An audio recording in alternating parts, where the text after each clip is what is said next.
everyone, I'm Aisha Tessin with Spark Asia News headlines. Let's get to stories of the day.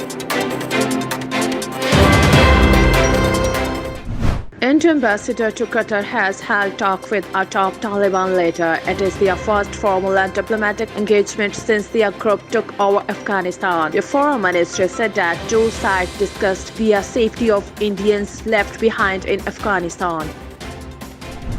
A prominent American state senator has strongly condemned hosting of the Dismantling Global Hindu Tiva conference and described it as an anti-Hindu gathering. Several universities also asked the organizer to remove their logos from the sites of the events, which has gathered outrage among Hindu Americans. India marks the first death anniversary of the former President Pranab Mukherjee today. Prime Minister Narendra Modi, while paying tribute to him, said that during their former president's outstanding public life, his administrative skills and acumen always shone through various responsibilities that he shoulders. Veteran Indian Congress leader and former Union Minister P. Chidambaram said that it is still too early to celebrate over a recent United Nations Security Council resolution on Afghanistan. He warned that a possible access among China, Pakistan, and the Taliban-controlled Afghanistan is a cause for worry.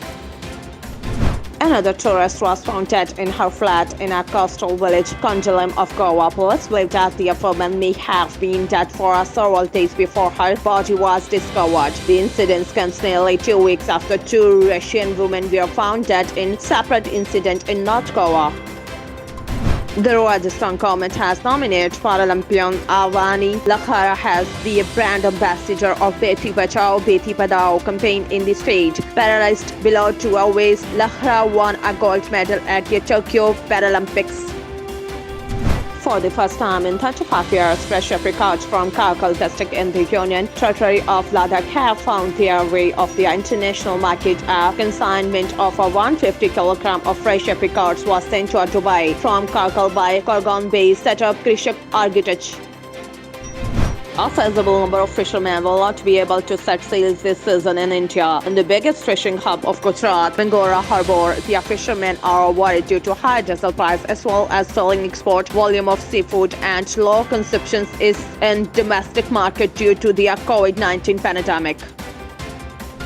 For more than a week now, children in some district in Indian state of Uttar Pradesh have been waking up with a high fever and complaints of joint pains, headache, dehydration and nausea. At least 50 people, mostly children, have died of their fever. None of the dead test is positive for COVID-19. Physicians believe that mosquito-borne viral infection, dengue, could be the main cause of death.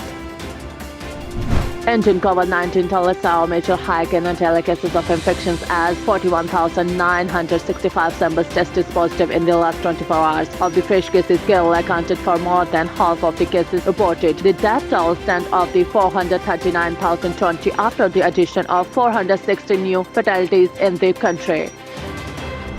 Bangladesh Nationalist Party of the Bangladesh celebrates its 43rd founding anniversary across to the country in a lucky manner due to the COVID-19 pandemic. Military strongman Zonal Zaur Rahman founded the party and became its chairman. BNP Standing Committee members placed Redhar and offer Fatiha at the grave of Zaur Rahman on the day. Bangladesh Nationalist Party Secretary General Mirza Fakhrul Islam Alamgir has alleged that Awami League has become an evil force like Asur, as it is distorting all the achievement of Bangladesh. The BNP leader came up with the remarks while addressing a virtual discussion marking the birth of Lord Sri Krishna. He said that ruling party has created a situation in the country where untruth and injustice have been established, excelling the truth. A court in Bangladesh has sentenced 6 Islamist militants to death in the brutal murder of 2 rights activists 5 years age. In April 2016, a prominent guy rights campaigner and magazine editor Jalus Manan and photo activist Mehboob Rabi Tanai were attacked by a group in Dhaka.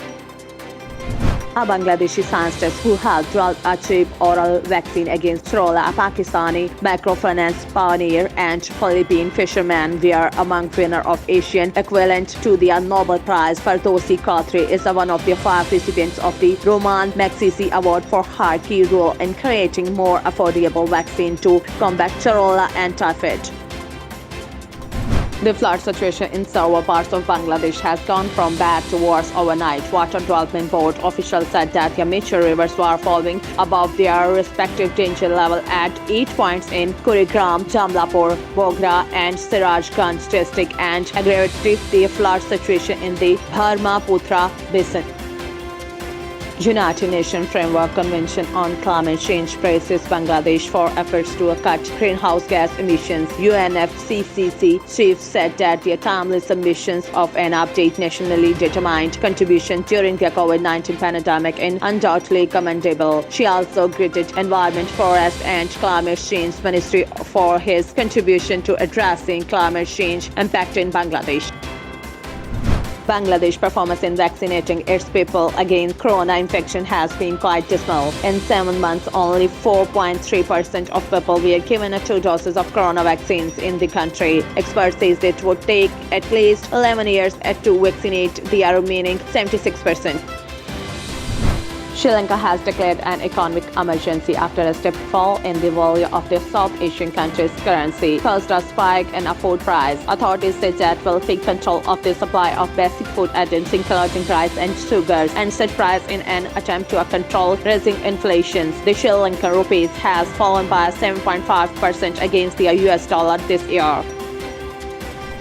The new jetty constructed for berthing of small craft at the Naval Detachment of Sri Lanka has been declared open by Commander Northwestern Naval Area. The new facility, which is 170 feet in length and was built in record time, utilizing the able manpower of the Navy.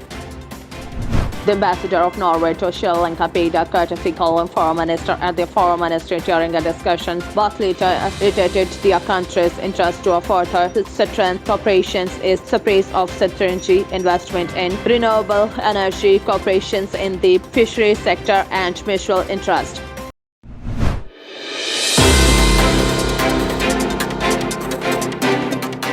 This all for now. For more updates, stay tuned to Spark Asia.